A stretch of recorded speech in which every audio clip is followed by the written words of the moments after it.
Death Stranding 2. In 2015, after the completion of Metal Gear Solid: The Phantom Pain, lead video game director Hideo Kojima had parted ways with Konami, nearly working with them for 29 years of his career. He then would go on to reopen his own independent studio, Kojima Productions. 4 years later, in 2019, Death Stranding would be released as the studio's first new game and brand new IP. Death Stranding brings you into this near sci-fi world where humanity is haunted by these phantom ghost-like creatures, and every human death creates a void out if their body is not properly disposed of.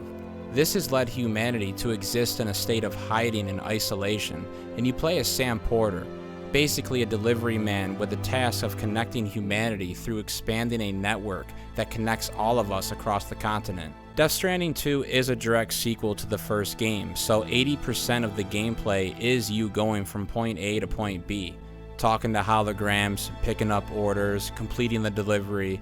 This is a very narrative-driven game, focusing in on its story and 5-star quality presentation.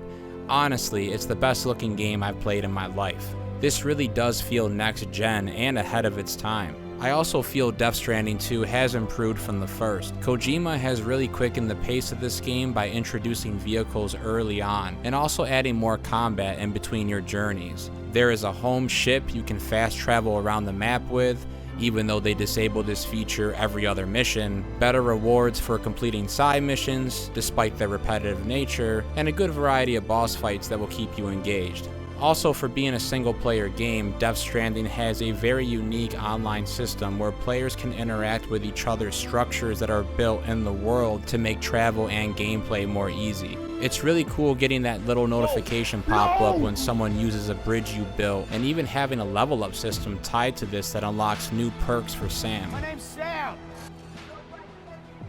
I'm just gonna call it how it is. Death Stranding 2 is a game made with skill and care. Now, I understand the gameplay loop is not going to be everyone's favorite thing. Even I began to feel the burnout by the end of the game. Even though I did do a lot of side content, I could understand the repetitiveness getting to people. But the craftsmanship is undeniable.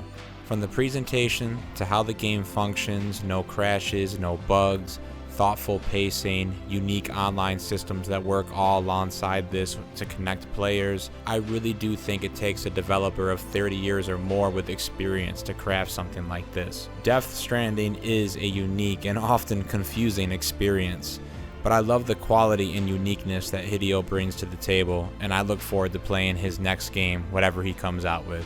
I'm gonna give this a solid 4 out of 5.